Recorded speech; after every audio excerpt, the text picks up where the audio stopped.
كتاب الله منهل كل ضامن ومورد من تعطش للهدايا وسنة أحمد مسك الختام سراج النور من جمع المزايا هما النبعان الصافيان لذي البرايا هما الأصلان الثابتان هما الكفايا. أعوذ بالله من الشيطان الرجيم بسم الله الرحمن الرحيم ذلك الكتاب لا ريب فيه صدق الله العظيم. الصلاة والسلام عليك يا رسول الله، الصلاة والسلام عليك يا نبي الله، الصلاة والسلام عليك يا نور من نور الله. قابل صدر ناظرین اور سامعین، السلام علیکم ورحمۃ اللہ وبرکاتہ۔ مقابلہ قرآن خوانی، قرآن ریڈنگ کمپٹیشن نیشنل لیول پر، قومی سطح پر پہلی مرتبہ کے لیے اس کا اہتمام کیا جا رہا ہے مکہ المکرمہ سوسائٹی کی جانب سے اور موریشس براڈ کاسٹنگ کارپوریشن کے تعاون سے۔ قرآن پاک اللہ تبارک و تعالیٰ کا الہامی کتاب، وہ آخری کتاب، وہ قرآن جس کا دیکھنا ثواب ہے، وہ قرآن جس کا چھونا ثواب ہے، وہ قرآن جس کا پڑھنا ثواب ہے، اور وہ قرآن جس کو دیکھنا پڑھنا بھی ثواب ہے۔ ناظرین کرام، اسی قرآن کے نام پر پہلی مرتبہ کے لیے جزیرے موریشس میں قومی سطح پر، نیشنل لیول پر ایک مقابلے کا انعقاد کیا جا رہا ہے۔ یہ مقابلہ، اس کا آغاز کس طرح ہوا، اس کا مقصد کیا ہے، اور اس سے آگے بڑھ کر ہم کیا کر سکتے ہیں، ان تمام کے جوابات اس مختصر کلپ میں دیکھیے اور اس کے بعد ہم فوراً ملتے ہیں۔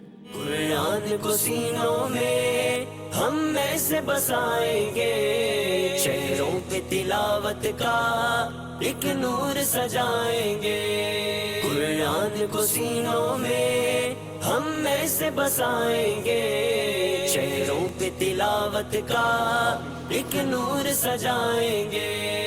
تطہیر ہو ہر دل کی قرآن کی تلاوت سے۔ C'est quelque chose qui réunit tout le monde musulman, malgré tout le monde divergence, mais Coran les rassemblait, tout musulman, différents groupes, ou bien différents mazhab qu'ils ont été, différentes croyances qu'ils ont été, Coran les rassemblait tout le monde. À cause de ça, nous pensons pour organiser au niveau national, et comme ça, nous sommes capables de rehausser ce niveau de lecture Coran là à l'île Maurice. أعوذ بالله من الشيطان الرجيم بسم الله الرحمن الرحيم الشمس والقمر بحسبان. Et un hadith que le Nabi Karim sallallahu alayhi wa sallam disait qu'un monde peut lire le Coran, il lit bien, sauf fazilat en l'autre. Mais ça, le monde qui peut lire le Coran, il peut faire des efforts pour lire le Coran. Le Nabi Karim dit qu'il peut tâtonner pour lire. Ça veut dire un mot, il peut besoin de lire 2-3 fois, il répéter pour qu'il lit bien. Le Nabi Karim sallallahu alayhi wa sallam dit qu'il gagne double récompense. Ce qui veut dire des efforts qu'il vous fait dans lire le Coran bien, ça aussi, il a sa récompense gagner ça. Je peux faire classe tous les jours au Maghreb, après Fajr, après Zohar, parfois de samedi, dimanche. Et après, quand nous besoin, nous faire pratique, nous venons pour nous écouter, nous lire. On est content et les autres parents aussi bien contents, bien mobilisés par ça, tilawat le Coran. Mais seulement ce qui est important, même nos enfants pour un commencement, ils finiront dans une compétition pareille. Nous ne besoin pas décourager. C'est un encouragement immense pour les enfants, pour les élèves, pour les jeunes. Je apprends le Coran al-Karim et c'est sa même meilleure parole qui finit révéler l'olati Allah subhanahu wa ta'ala. Coran, ça, nous pas dire nous avons une difficulté, mais comment dire, nous assumons nos responsabilités, nous veillons au grain, toutes les conditions qui sont là, afin qu'ils soient capables de faire compétition là, dans les meilleures conditions qui sont capables de faire. Alors, nous faisons nos efforts. Extra efforts. Pendant la nuit, nous allons faire Zoom, faire les sons, faire une répétition, faire une révision. Il n'y a pas de temps. Tout apprendre. Moi, quand ça marole qui nous vient dans la case, nous mettons un Coran Sharif, nos garçons peuvent lire, d'autres garçons peuvent faire ce tajwid. Extra bon pour écouter. La case d'aime, ce somme, ce marole sont osés. Après depuis enfants là 5 ans 6 ans nous finissons encadrer lui pour qu'il tire sur le temps pas juste séculaire mais aussi islamique. Veut dire il fait sur séculaire et après il vient sur le temps plus islamique aussi. Et finalement, nous gagnons un bon jury qui connaît ce domaine-là bien et ils en prennent dans l'université, comment dire, reconnue et de faire le travail convenablement. Et c'est un gens qui honnête de venir pour faire ce travail-là, pour dire, payer une question, comment dire, ça n'a là, nous venons pour écouter les enfants la lire, selon ce qu'ils peuvent lire, nous pour juger d'après ça, et nous allons gérer une fini mettre dans la tête qui nous n'a pour rendre compte devant Allah pour ce jugement qui nous peut faire là.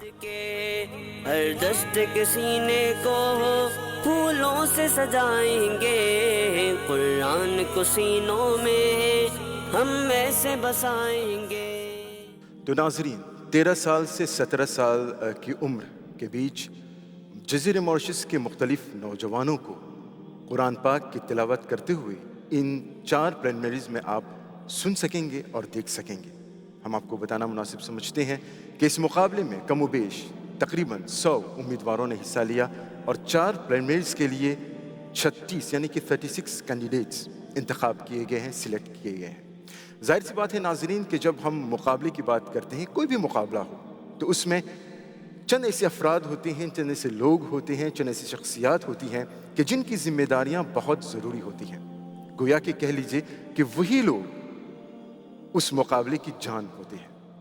इस पैनल को जोड़ने में, इस पैनल को इकट्ठा करने में बहुत जिद्दोजहद करनी पड़ी है और मैं यहाँ पर मुबारकबाद देना चाहूँगा मक्का अल मुकर्रमा सोसाइटी के अरकान के मेंबरों को, जिन्होंने बहुत उम्दा सिलेक्शन किया है और बहुत गौर व फिक्र, तहक़ीक़ और मुकम्मल तवज्जो के साथ ये सिलेक्शन किया गया है। मक्का अल मुकर्रमा सोसाइटी के मेंबरान ने इस बात को यकीनी बनाया है कि ऐसे माहिरीन कुरान, हुफ़्फ़ाज़ क़ुर्रा को शामिल किया जाए जो इल्म, तक़वा और क़िरात के फ़न में नुमायाँ तजर्बे रखते हैं। तो आइए नाज़रीन बिला ताख़ीर आज उन शख्सियात से हम मुलाकात करते हैं। सबसे पहले जूरी पैनल में है हाफिज़ क़ारी शेख मोहम्मद सलमान बलाकी। आप as a profession structure engineering मैदान से आपका राब्ता है। दूसरे मेंबर हैं जमा मस्जिद पोटली के पेशे इमाम मौलाना हाफिज़ क़ारी मोहम्मद इब्राहिम शामी दामत बरकातुहु आलिया। तीसरे मेंबर हैं इजिप्ट से तशरीफ़ लाए शेख अब्दुल हमीद अब्दुल राज़िक दामत बरकातुहु आलिया। और हम आपको बता दें कि शेख अब्दुल हमीद फ़िलहाल के लिए गिश्मा की मस्जिद करतबा से मुंसलिक हैं। और इस पैनल को मुकम्मल करने के लिए चौथे मेंबरान जूरी हैं हाफिज़ क़ारी मोहम्मद ज़ुबैर कारू दामत बरकातुहु आलिया। आप दारुल इस्लाम मस्जिद के ख़तीब व इमाम भी हैं और आप डिलॉयट कंपनी के डायरेक्टर्स में से एक डायरेक्टर हैं। तो नाज़रीन आपने अंदाज़ा लगा लिया होगा कि हमारा जो जूरी पैनल है इसका इंतखाब, इसके कॉन्स्टिट्यूशन में बहुत मेहनत दरकार रही। अगर हम फ़र्दन इनके बायोडाटा पर बात करने लगे तो पूरा वक्त निकल जाएगा, मगर एक वादा है इंशाअल्लाह 4 प्रिलिमिनरीज़ हैं। इंशाअल्लाह हर प्रिलिमिनरी में हम एक मेंबरान जूरी से बात करेंगे और उन की इम्प्रेशन, उन के तासुरात हम जानने की कोशिश करेंगे इंशाअल्लाह।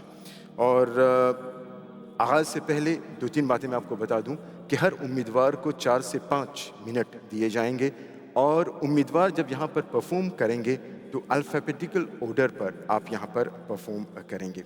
और ये भी बताते चलें कि इंशाल्लाह ये प्रोग्राम उर्दू ज़बान में ये प्रोग्राम प्रेजेंट किया जाएगा बेसिकली, मगर साथ ही साथ अंग्रेज़ी और अरबी ज़बान में भी इसको हम पेश करने की कोशिश करेंगे। तो नाज़रीन आइए बिला ताख़ीर पहली मरतबा के लिए जैसा कि मैंने कहा कि मॉरिशस में नेशनल लेवल पर कुरान रीडिंग कंपटीशन का आगाज़ हो रहा है और खुशनसीब है वो उम्मीदवार जो इस पहली कोशिश के पहले उम्मीदवार हैं।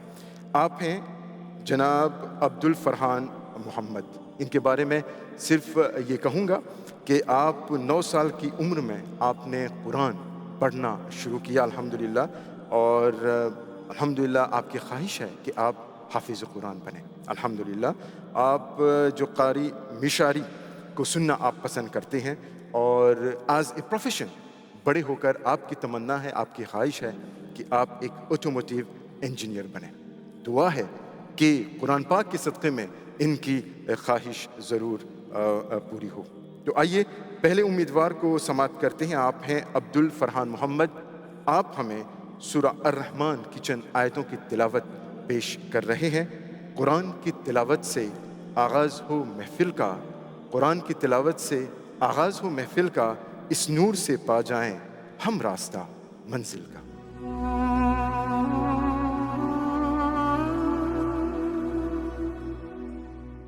أعوذ بالله من الشيطان الرجيم.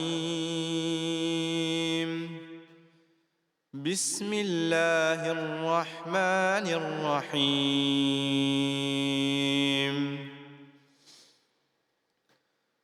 الرحمن علم القرآن خلق الإنسان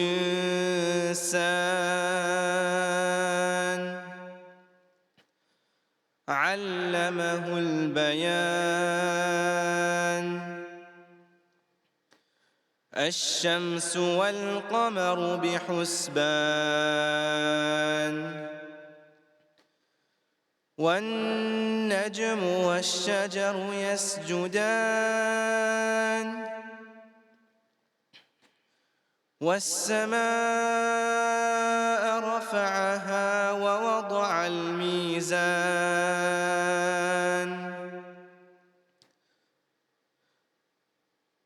والسماء رفعها ووضع الميزان ألا تطغوا في الميزان وأقيموا الوزن بالقسط ولا تخسروا الميزان والأرض وضعها للأنام فيها فاكهة والنخل ذات الأكمام والحب ذو العصف والريحان فبأي آلاء ربكما تكذبان خلق الإنسان من صلصال كالفخار وخلق الجان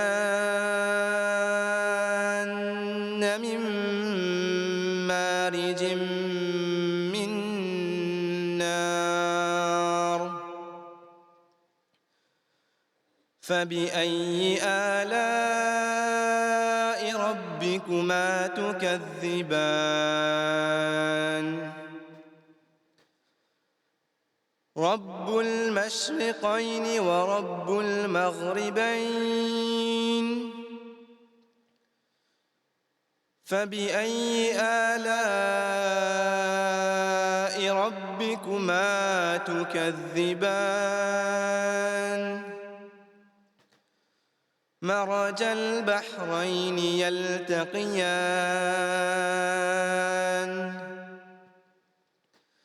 بينهما برزخ لا يبغيان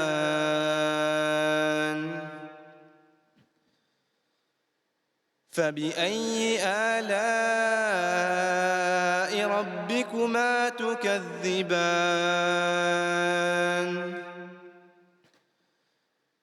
يخرج منهما اللؤلؤ والمرجان فبأي آلاء ربكما تكذبان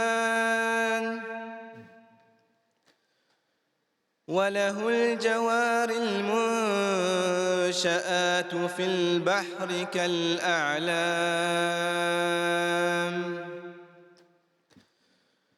فبأي آلاء ربكما تكذبان كل من عليها فان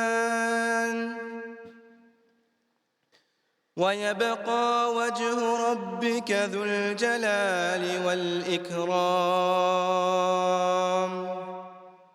فبأي آلاء ربكما تكذبان صدق الله العظيم.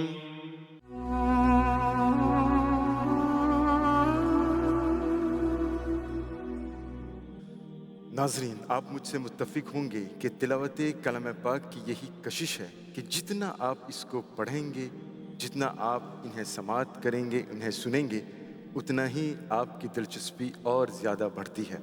अभी तो आगाज़ है, इंशाअल्लाह आप देखेंगे कि हर नौजवान एक ख़ास अंदाज से, एक ख़ास अदा से अल्लाह तबारक व तआला का कलाम पढ़ेगा आपके सामने। और आज इस पहली प्राइमरी के हमारे दूसरे उम्मीदवार हैं जनाब मोहम्मद अजमल फयाज़ बुरहू साहब। आप शेख यासिर से ज़्यादा शेख यासिर अल दुसैरी से मुतासिर हैं और अपने वालिदैन, अपने असातिज़ा की मेहनत से और इनकी ख्वाहिश पर आप हाफिज़ कुरान बनना चाहते हैं। और नाज़रीन, इनकी ये ख्वाहिश है कि हाफिज़ बनकर आप मस्जिद में कुरान सुनाएं, कुरान पाक की तिलावत करें। बस दुआ है कि अल्लाह रब्बुल इज़्ज़त इनकी भी ख्वाहिश पूरी फरमाए। अगले उम्मीदवार मोहम्मद अजमल फयाज़ बुरहू, आपका ताल्लुक़ दारुल इस्लाम मस्जिद पाई से है और आप हमें सूरह अल बकरा की चंद आयत मुबारका सुना रहे हैं। أعوذ بالله من الشيطان الرجيم بسم الله الرحمن الرحيم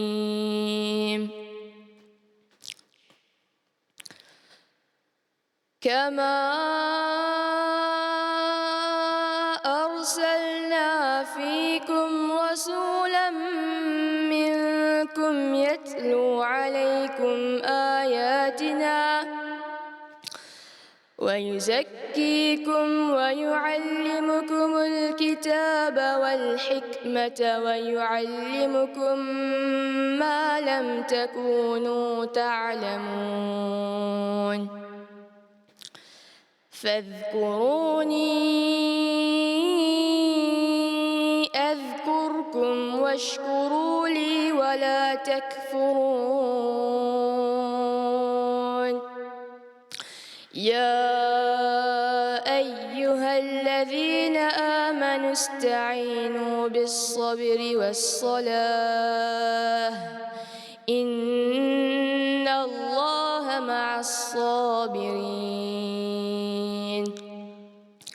ولا تقولوا لمن يقتل في سبيل الله أموات بل أحياء ولكن لا تشعرون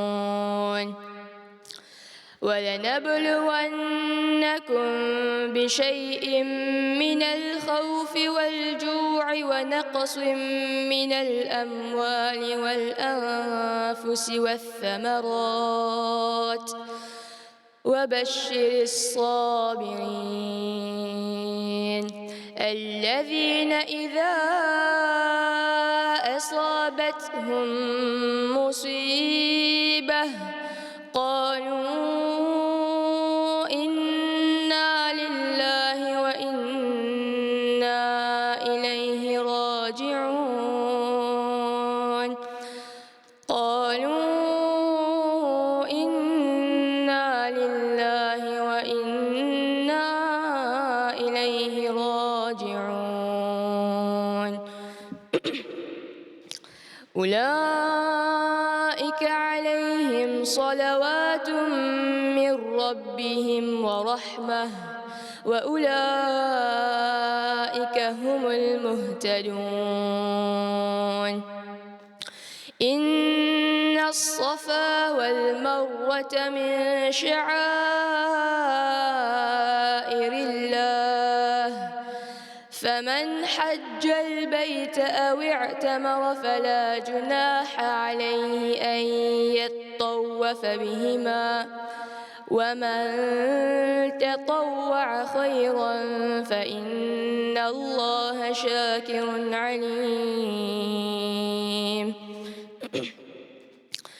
إن الذين يكتمون ما أنزلنا من البينات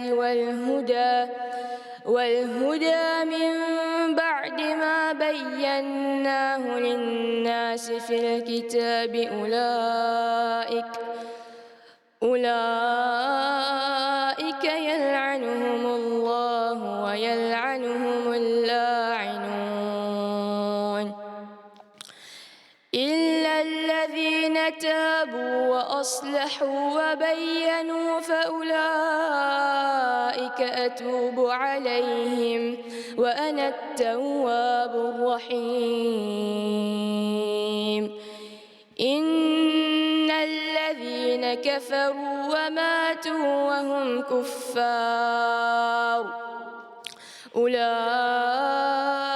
عليهم لعنة الله والملائكة والناس أجمعين خالدين فيها لا يخفف عنهم العذاب ولا هم ينظرون وإلهكم إله واحد لا إله إلا هو الرحمن الرحيم صدق الله العظيم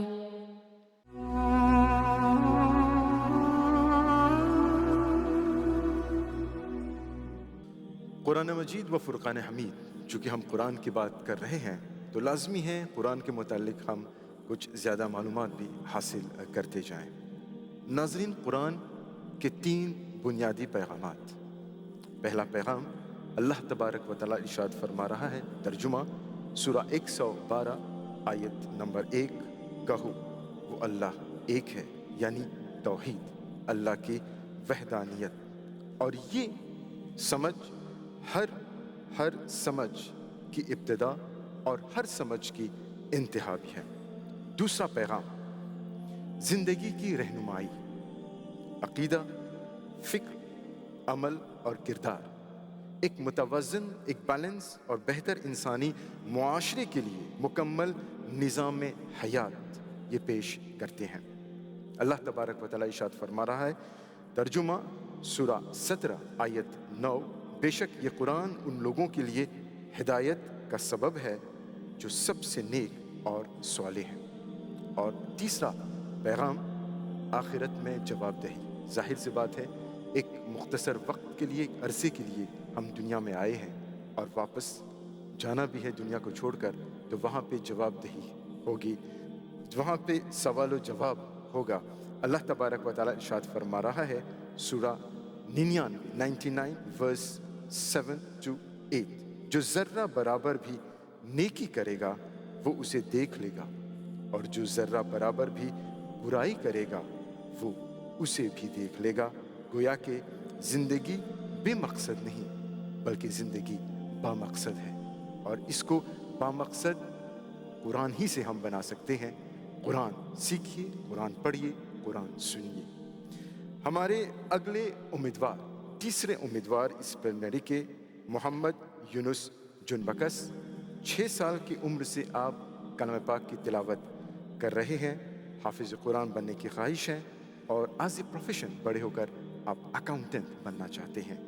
آپ ہمیں سورہ النور کی چند آیت مبارکہ کی تلاوت ہمیں سنا رہے ہیں، تلاوت کلام کا شرف حاصل کر رہے ہیں محمد یونس جنبکس۔ بسم اللہ الرحمن الرحیم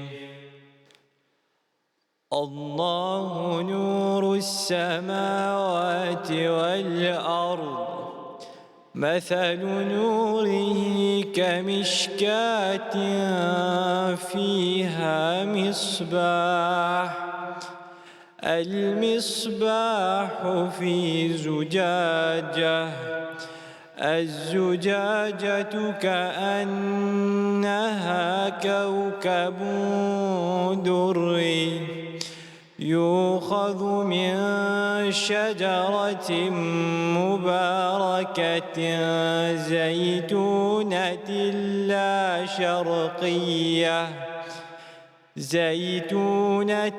لا شرقية ولا غربية يكاد زيتها يضيء ولو لم تمسسه نار نور على نور على نور يهدي الله لنوره من يشاء ويضرب الله الأمثال للناس والله بكل شيء عليم في بيوت أذن الله أن ترفع ويذكر فيها اسمه يسبح له فيها بالغدو والآصال رجال لا تلهيهم تجارة ولا بيع عن ذكر الله وإقام الصلاة وإيتاء الزكاة يخافون يوما تتقلب فيه القلوب والأبصار ليجزيهم الله أحسن ما عملوا ويزيدهم من فضله والله يرزق من يشاء بغير حساب والذين كفروا أعمالهم كسراب بقيعة يحسبه الظمآن ماء حتى إذا جاءه لم يجده شيئا ووجد الله عنده فوفاه حسابه والله سريع الحساب أو كظلمات في بحر لجي يغشاه موج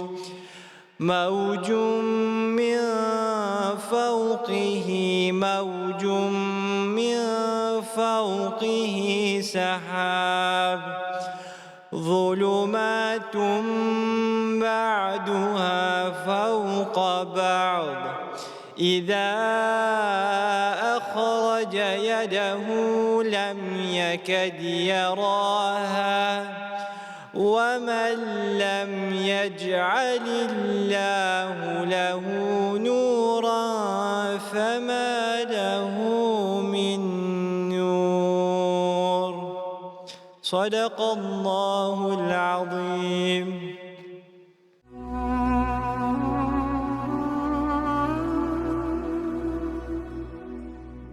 ناظرین اور سامعین، ہم آپ کو یاد دلا دیں کہ اس وقت آپ مکہ المکرمہ سوسائٹی کی جانب سے اور MBC کے تعاون سے پیش کردہ قرآن ریڈنگ کمپٹیشن یعنی مقابلہ قرآن خوانی کی پہلی پریلیمنری دیکھ رہے ہیں، اور میں یہاں پر مبارکباد پیش کرنا چاہوں گا ان تمام والدین کو جنہوں نے بہت محنت کے ساتھ، بہت مشقت کے ساتھ اور بہت محبت کے ساتھ اپنے ان بچوں کو قرآن شریف پڑھنے کی دلچسپی دکھا رہے ہیں۔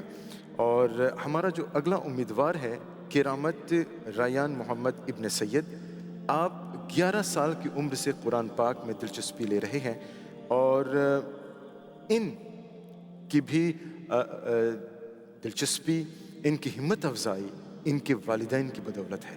الحمدللہ انہوں نے مجھے بتایا ہے کہ ان کے والدین ان کی بہت ہمت افزائی کرتے ہیں تاکہ یہ قرآن پڑھیں، اور انہوں نے بھی یہ طے کیا ہے کہ انشاءاللہ زندگی میں کوئی بھی نوکری کرے مگر قرآن پاک چھوڑنا نہیں چھوڑیں گے انشاءاللہ۔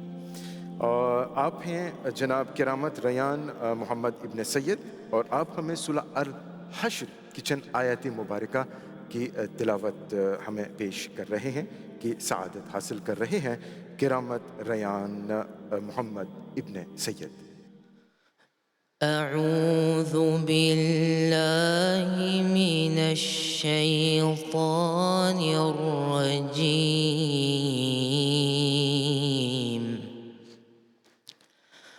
بسم الله الرحمن الرحيم.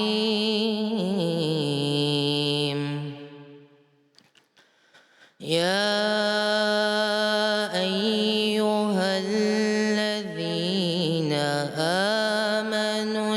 اتقوا الله ولتنظر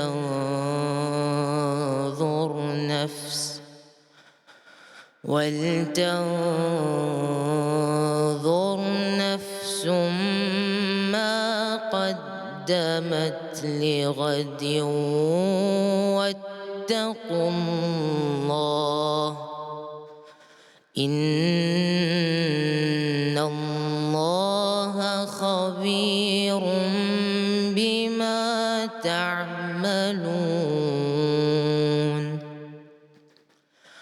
ولا تكونوا كالذين نسوا الله فأنساهم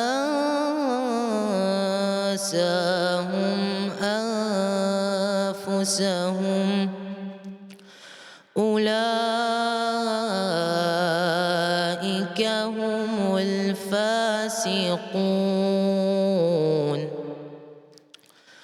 لا يستوي أصحاب النار وأصحاب الجنة أصحاب الجنة هم الفائزون.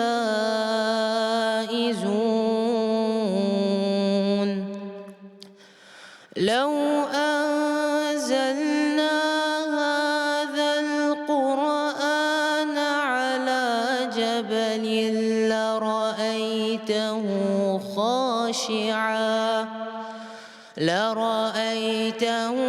خاشعا متصدعا من خشية الله. وتلك الأمثال نضربها للناس لعلهم يتفكرون. هو الله الذي لا إله إلا هو عالم الغيب والشهادة هو الرحمن الرحيم. هو الله الذي لا إله إلا هو الملك القدوس السلام المؤمن المهيمن العزيز الجبار المتكبر. سبحان الله عما يشركون.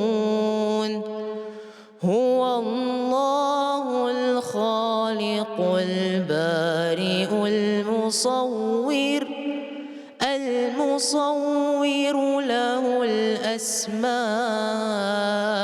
الحسنى يسبح له ما في السماوات والأرض وهو العزيز الحكيم.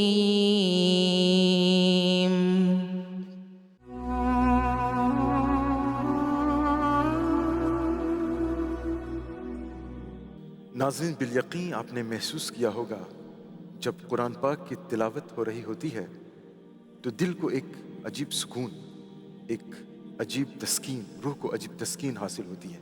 दिल नर्म हो जाते हैं।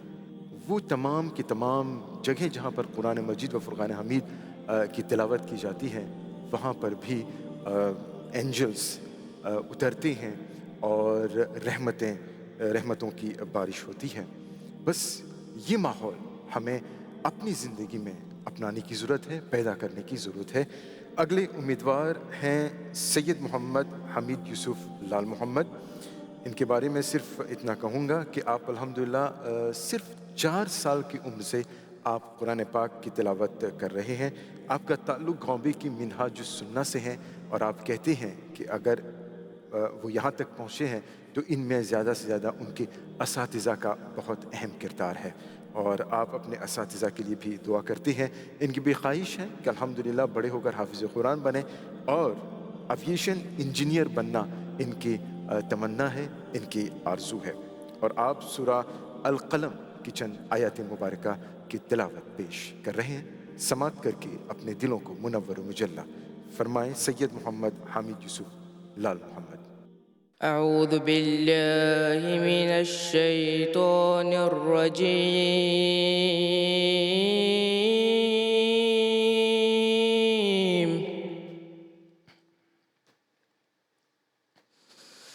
بسم الله الرحمن الرحيم.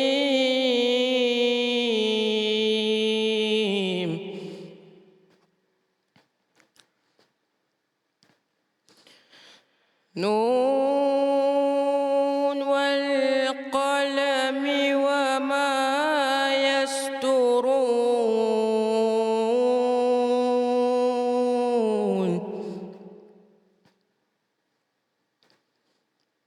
ما أنت بنعمة ربك بمجنون.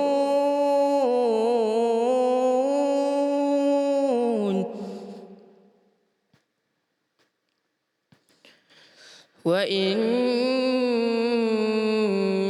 لك لأجرا غير ممنون.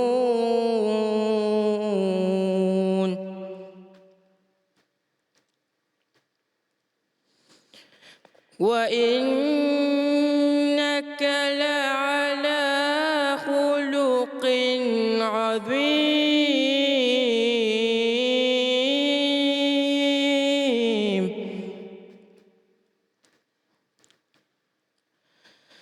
فستبصر ويبصرون بأيكم المفتون.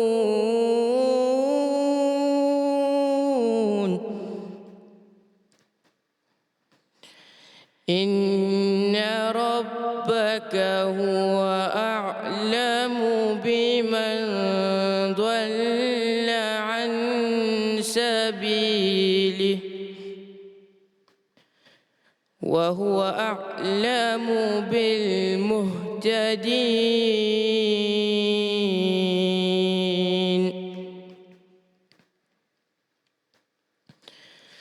فلا تطع المكذبين ودوا لو تدهن فيدهنون.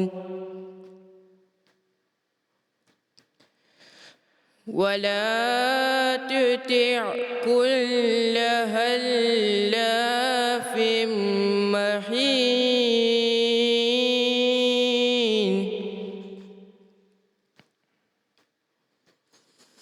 هماز مشاء بنميم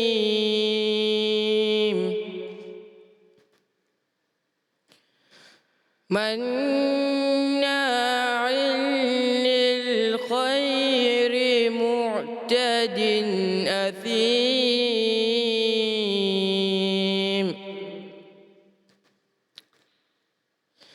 عتل بعد ذلك زنيم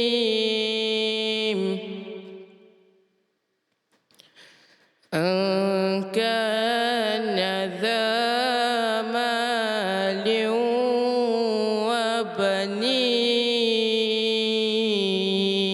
وبنين إذا تتلى عليه آياتنا قال أساطير الأولين صدق الله العظيم.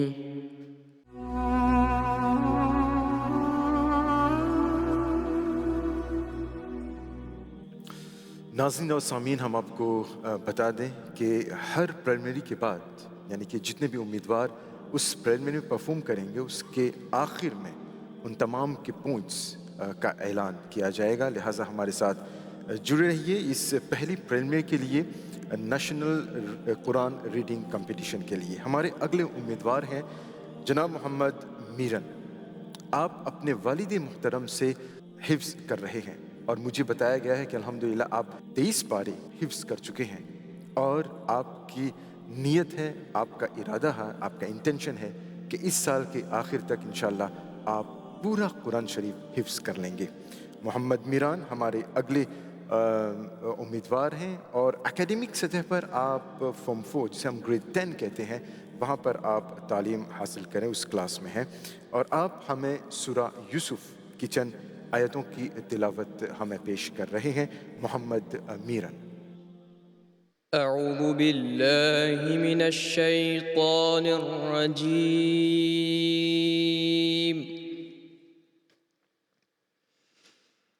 بسم الله الرحمن الرحيم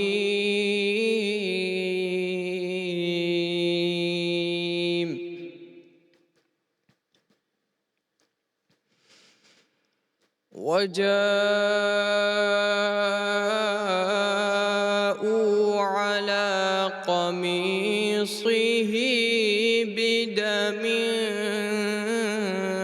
كذب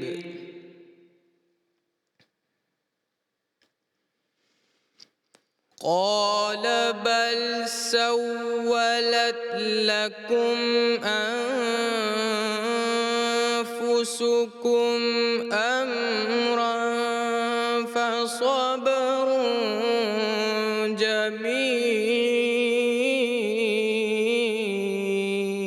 جميل والله المستعان على ما تصفون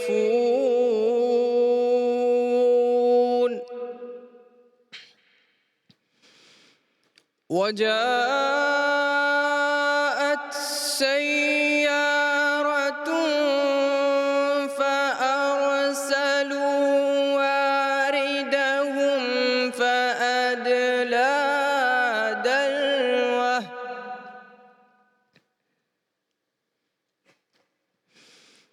قال يا بشرى هذا غلام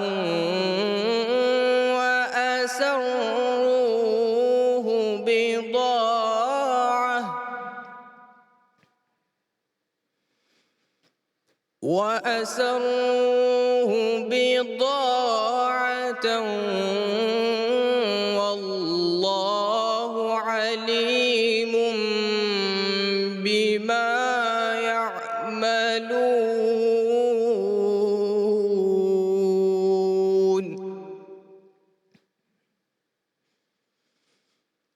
وشروه بثمن بخس دراهم معدودة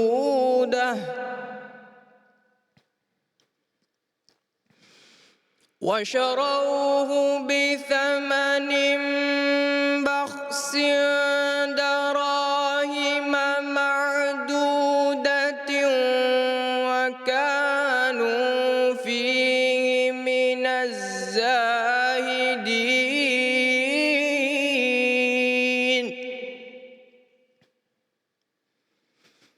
وقال الذي اشتراه من مصر لامرأته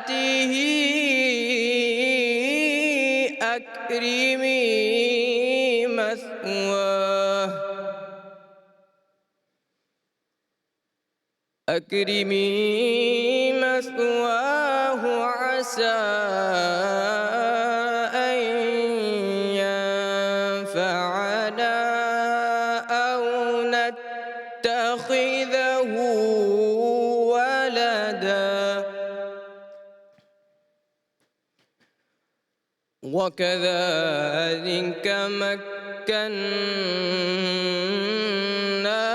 ليوسف في الأرض ولنعلمه من تأويل الأحاديث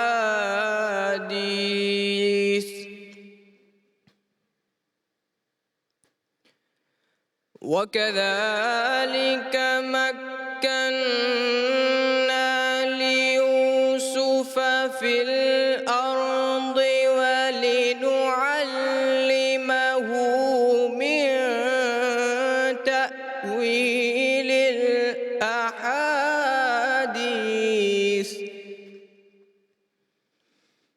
والله غالب على أمره ولكن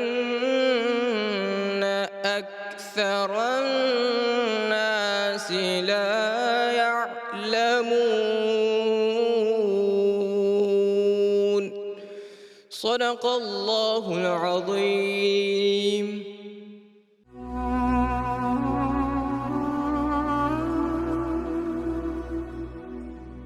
नाज़रीन, आपको याद होगा कि प्रोग्राम के आगाज़ में हमने आपको बताया था कि कंपटीशन कोई भी हो मगर उसमें चंद ऐसे अशख़ास होते हैं, चंद शख्सियतें होती हैं, चंद लोग होते हैं, चंद हस्तियाँ होती हैं जो बहुत ही अहम किरदार अदा करती हैं। मेरी मुराद जूरी पैनल से है। अगले उम्मीदवार को बुलाने से पहले मैं चाहूँगा, जैसे कि मैंने आपसे वादा भी किया था कि इंशाल्लाह हर प्रेलिमिनरी में हम एक मेंबरान जूरी से बात करेंगे और आज मैं महवे गुफ्तगू हूँ पहले मेंबरान जूरी से शेख मोहम्मद सलमान बलाकी साहब। इनके बारे में आपको सिर्फ ये बता दूँ कि अल्हम्दुलिल्लाह सिर्फ 16 साल की उम्र में आप मुकम्मल हाफिज़ कुरान बन चुके थे। 2016 से 2018 तक करीब 2 साल उससे ज़्यादा आप इजिप्ट में आप रहे हैं। इजिप्ट यानी मिस्र, वहाँ पर आपने कुरान पढ़ाया, कुरान सीखा और यहाँ तक ये भी आपने बताया है कि 2017 में एक बहुत बड़ा इम्तिहान हुआ था इंटरनेशनल अरबी ज़बान में और अल्हम्दुलिल्लाह आप उस इम्तिहान में अरबिक ज़बान में पहली पोजीशन आपने हासिल की थी। हाफिज़ Salman has studied 22 branches of knowledge with more than 15 world famous scholars of Al-Azhar University यानी कि इजिप्ट में। कुरान की तालीम आप 15 सालों से दे रहे हैं। आपकी स्टूडेंट्स न सिर्फ मॉरिशस में हैं बल्कि टर्की, रशिया, बेल्जियम से भी आपके साथ कुरान सीख रहे हैं। प्रोफेशनल फील्ड में ये तो रही कुरान की बात। अब प्रोफेशनल फील्ड में हाफिज़ सलमान साहब आप एक स्ट्रक्चरल इंजीनियरिंग में हैं और ख़ास ग्राफिक डिज़ाइन एथिकल हैकिंग। हाफिज़ सलमान साहब, let me tell you, undoubtedly you are a true inspiration of the youngsters today. Hafiz Salman, modérément en créole cette fois-ci, au fin forme partie de sa compétition-là dès le début. Mon question c'est quel impact un trouver ça fin créer sa compétition fin créer le saban jeune. بسم الله الرحمن الرحيم اللهم صل على سيدنا محمد وعلى آل سيدنا محمد وبارك وسلم ثم أما بعد فالسلام عليكم ورحمة الله تعالى وبركاته. Salam. Le fait qu'il nous donne une compétition et une compétition nous avons pour choisir les meilleurs parmi les meilleurs, il y a une tâche qui est vraiment difficile à nous niveau que nous étions là. Rapidement, sa compétition là, si nous guettons bien, comment ça amène un impact extrêmement positif dans la vie de tout un chacun qui est là, qui est présent parmi nous. Les élèves, quand nous peut dire Coran Karim, ça les élèves là et ainsi les autres parents, comment fin engagent même dans Coran Karim. Coran Karim n'est pas seulement récolter sawab. Coran Karim n'est pas seulement créer sa l'entente entre un parent et ses enfants.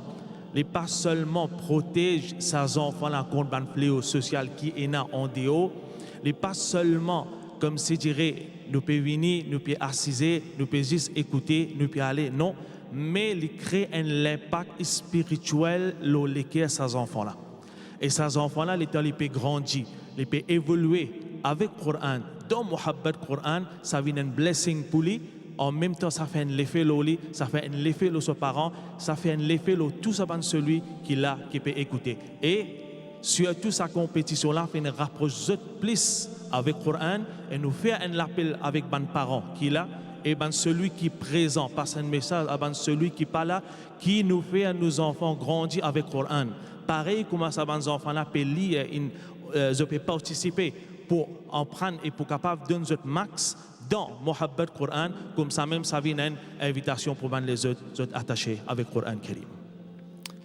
माशाल्लाह, merci beaucoup हाफिज सलमान, आपने बहुत गहरी बात आपने कही है मुख्तसर वक्त में. बस अल्लाह रब्बुल इज़्ज़त इन बातों पर हम सबको अमल की तौफीक अता फरमाए. आमीन सुम्मा आमीन. क्योंकि मकसद ही इस मुकाबले का ये है कि हम सब न सिर्फ नौजवान बल्कि कम जवान या ज़्यादा जवान कह लीजिए, बूढ़े हों, ज़ईफ़ हों, तमाम के तमाम लोगों के दिलों में कुरान की मोहब्बत को ज़्यादा से ज़्यादा बढ़ाना है. और ज़्यादा ताख़ीर न करते हुए नाज़रीन, अगले उम्मीदवार को मैं दावत दे रहा हूँ. आप हैं रामजान मोहम्मद इस्माइल इब्ने अनवर और आप अल्हम्दुलिल्लाह 5 साल से कुरान शरीफ पढ़ रहे हैं. ख़ास अपने चचा जान से आप बहुत मुतासिर हैं. आपके चचा जान बहुत मेहनत करते हैं आपके साथ अल्हम्दुलिल्लाह. अल्लाह तबारक व तआला उन्हें जज़ाए खैर अता फरमाए और ज़िंदगी में आप अपने चचा की तरह हाफिज़ कुरान बनने के ख्वाहिशमंद हैं. अगले उम्मीदवार जनाब रामजान मोहम्मद इस्माइल इब्ने अनवर को समाअत करते हैं.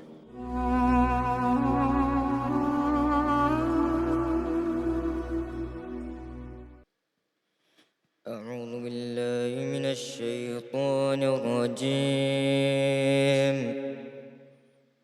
بسم الله الرحمن الرحيم. أولم ير الإنسان أنا خلقناه من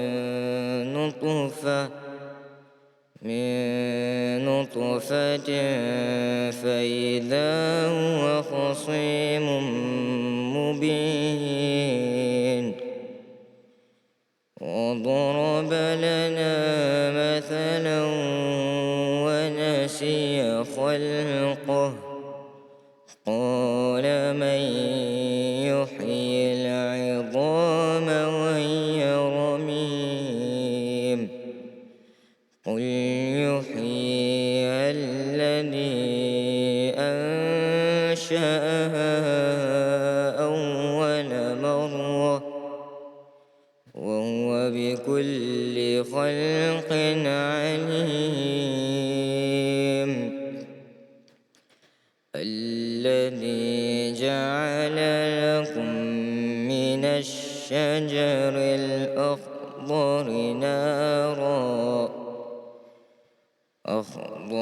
نارا فإذا أنتم منه توقدون. الذي خلق السماوات والأرض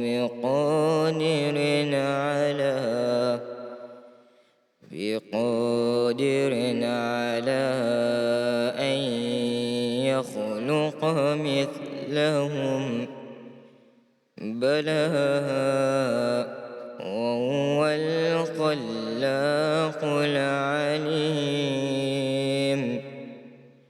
إنما أمره إذا أراد شيئا أن يقول له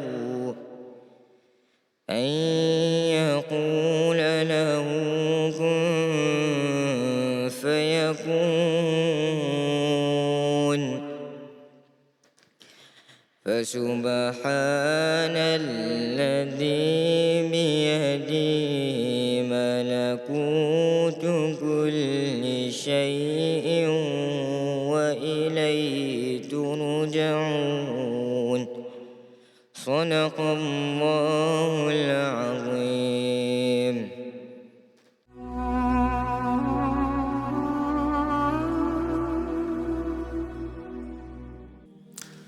ناظرین شاید ایک بات آپ نے مشاہدہ نوٹس نہیں کیا ہوگا کہ غالباً یہ پہلا ایسا مقابلہ ہے جو اتنا طویل مقابلہ رہا ہے.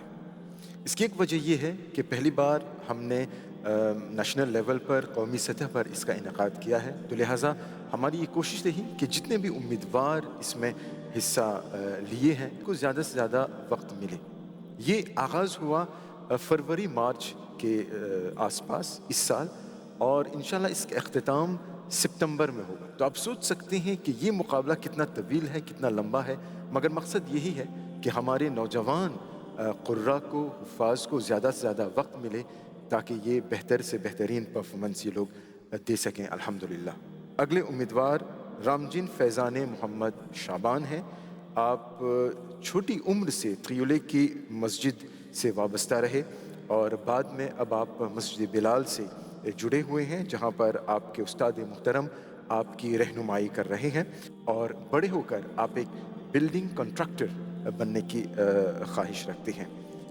جناب رامجن فیضان محمد شعبان ہمیں سورہ العلیٰ کی چند آیت مبارکہ کی تلاوت پیش کر رہے ہیں. اعوذ باللہ من الشیطان الرجیم.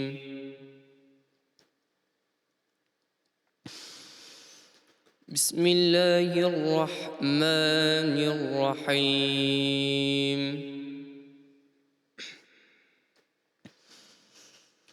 سبح اسم ربك الأعلى الذي خلق فسوى والذي قدر فهدى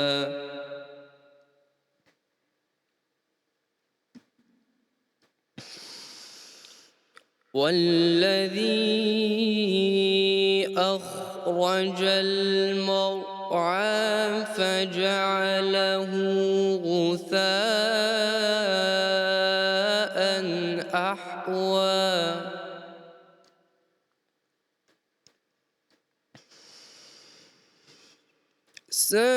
سنقرئك فلا تنسى إلا ما شاء الله إنه يعلم الجهر وما يخفى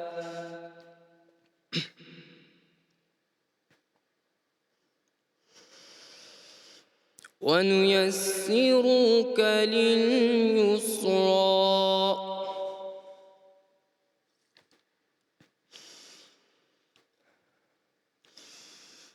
فذكر إن نفعت الذكرى سيذكر من يخشى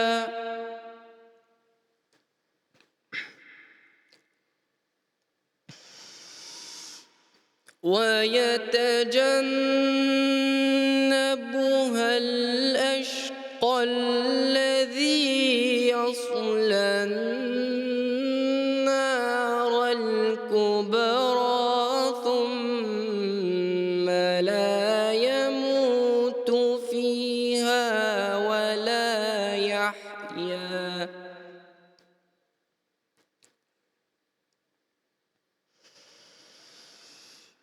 قد أفلح من تزكى وذكر اسم ربه فصلى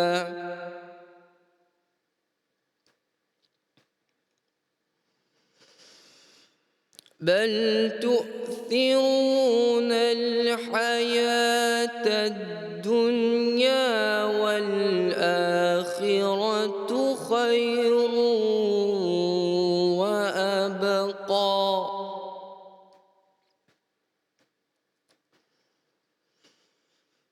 إن هذا لفي الصحف الأولى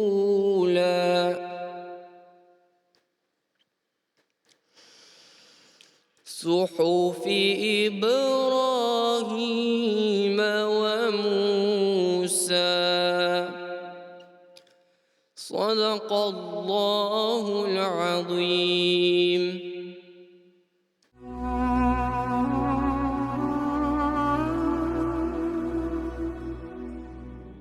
اور ناظرین و سامعین، اس پہلی پریلیمنری قرآن ریڈنگ کمپٹیشن کی اس پہلی پریلیمنری کے ہمارے آخری امیدوار ہیں شمتلی نور محمد الہام. آپ ہمیں سورہ فصلت کی تلاوت پیش کر رہے ہیں اور اس سے مشرف ہوں گے. ان کے بارے میں اتنا کہنا چاہوں گا کہ قرآن سیکھنے کے پیچھے جو بات ہے وہ یہ ہے کہ ان کے اساتذہ نے ان کی بہت ہمت افزائی کی ہے. بالخصوص اسکول کے ٹیچر جو رہے انہوں نے ان کی ہمت افزائی کی ہے قرآن سیکھنے کے لیے. اور اس کے پیچھے اس کے علاوہ آپ کے والدین نے بھی قدم قدم پر آپ کا حوصلہ بڑھایا ہے.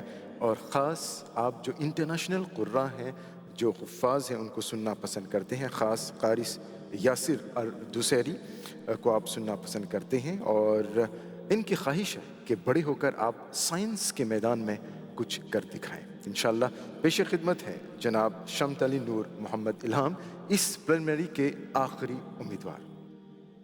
أعوذ بالله من الشيطان الرجيم.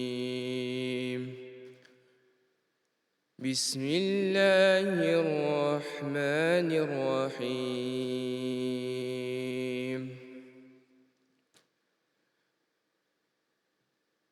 حميم. تنزيل من الرحمن الرحيم. كتاب فصلت آياته قرآنا عربيا لقوم يعلمون بشيرا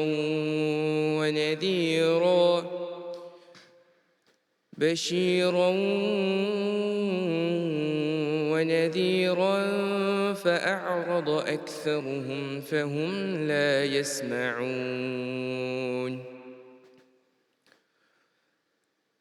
وقالوا قلوبنا في أكنة مما تدعونا إليه وفي آذاننا وقر ومن بيننا وبينك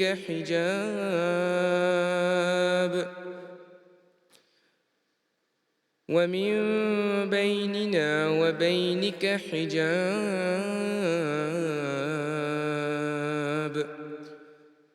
فاعمل إننا عاملون. قل إنما أنا بشر مثلكم يوحى إلي أنما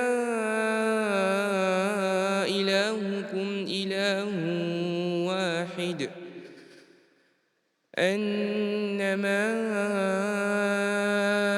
إلهكم إله واحد فاستقيموا إليه واستغفروه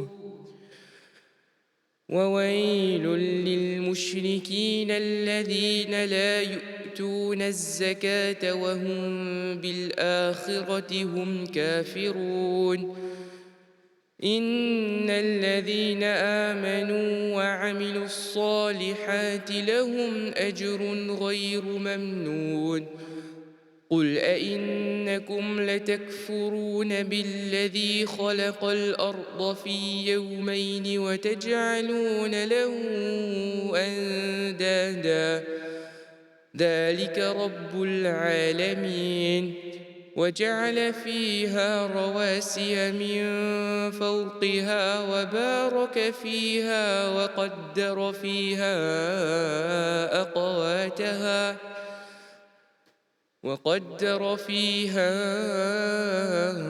أقواتها في 4 أيام سواء للسائلين ثم استوى إلى السماء وهي دخان فقال لها وللأرض ائتيا طوعا أو كرها قالتا أتينا طائعين فقضاهن 7 سماوات في يومين وأوحى في كل سماء أمرها وزينا السماء الدنيا بمصابيح وحفظا ذلك تقدير العزيز العليم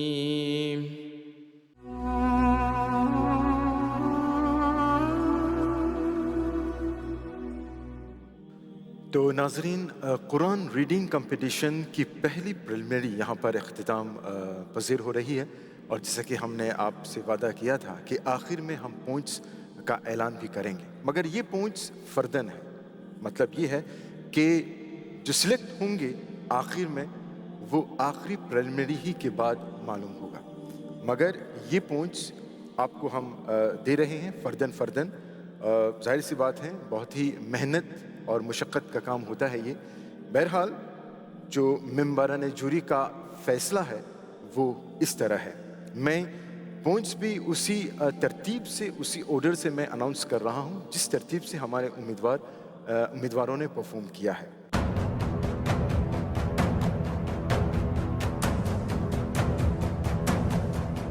تو ہمارے پہلے امیدوار رہے عبدالفرحان محمد، آپ کو حاصل ہوئے ہیں 88 پوائنٹس۔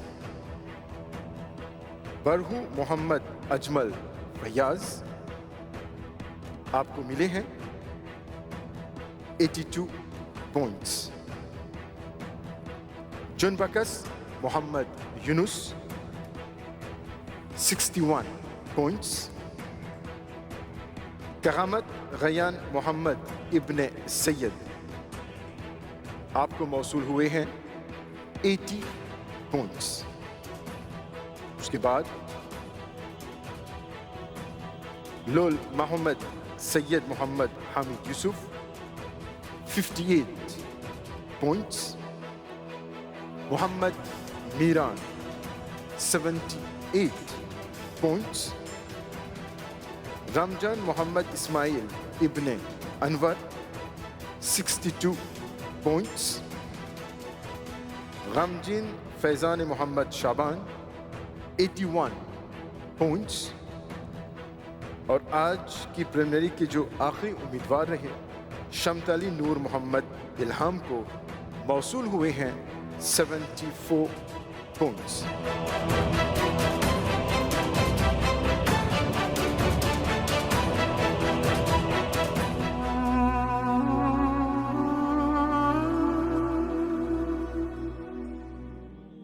تو یہ رہے ناظرین آج پہلی پریلیمنری کے بعد وہ پوائنٹس جو ہمارے امیدواروں نے حاصل کیے ہیں. ہم آپ کو بتانا مناسب سمجھتے ہیں کہ انشاءاللہ اس طرح 4 پریلیمنریز بلکہ اور 3 پریلیمنریز ہوں گے اور وہاں پر بھی ہم انشاءاللہ پوائنٹس اعلان کرتے رہیں گے. اور چوتھی پریلیمنری کے بعد کہ فوراً بعد MBC ٹیلی ویژن پر اسی وقت ایک کلپ چلے گا اور اس کلپ میں تمام فائنلسٹ کے نام اس میں اعلان کیے جائیں گے. تو ناظرین آپ کی توجہ کے لیے بہت بہت شکریہ. ایک فکر، ایک خیال، ایک سوچ سے ہم آپ سے رخصت کی اجازت لینا چاہیں گے. اللہ تبارک و تعالیٰ قرآن مجید و فرقان حمید میں ارشاد فرما رہا ہے سورہ 47 آیت 24 کہ کیا یہ لوگ قرآن میں غور و فکر نہیں کرتے یا ان کے دلوں پر تالے لگ چکے ہیں. اس لیے میں یہ کہنا چاہوں گا اس آیت کی روشنی میں کہ اگر ہم اپنی اولاد، اپنے بچوں یا پھر اپنے آنے والی نسلوں کی زندگی بہتر کرنا چاہتے ہیں تو صرف ایک ہی طریقہ ہے اور وہ ہے قرآن کریم سے زیادہ محبت، نبی کریم صلی اللہ تعالی وسلم کی اطاعت اور قرآن کو تھامے رکھیں. ڈاکٹر علامہ اقبال نے ایک مرتبہ کہا کہ وہ زمانے میں معزز تھے مسلمان ہو کر اور تم خوار ہوئے تاریک قرآن ہو کر. اسی شعر کے ساتھ آپ سے رخصت کی اجازت چاہیں گے اور آخر میں دعا کے لیے میں ملتمس ہوں جامع مسجد کے پیش امام حافظ و قاری مولانا ابراہیم شامی دامت برکاتہ عالیہ سے. آپ مختصر دعا فرمائیں گے ناظرین اور اسی کے ساتھ ہی آج کی یہ محفل اختتام کو پہنچ جائے گی. آپ کی توجہ کے لیے بہت بہت شکریہ. انشاءاللہ دعا میں یاد کریں. اپنا خیال رکھنا. اگلی ملاقات تک السلام علیکم ورحمۃ اللہ وبرکاتہ. اللهم صل على سيدنا ومولانا محمد وعلى آل سيدنا ومولانا محمد وبارك وسلم. ربنا آتنا في الدنيا حسنة وفي الآخرة حسنة وقنا عذاب النار. ربنا تقبل منا إنك أنت السميع العليم وتب علينا إنك أنت التواب الرحيم. وصلى الله تعالى على حبيبه خير خلقه سيدنا محمد وعلى آله وأصحابه أجمعين برحمتك يا أرحم الراحمين.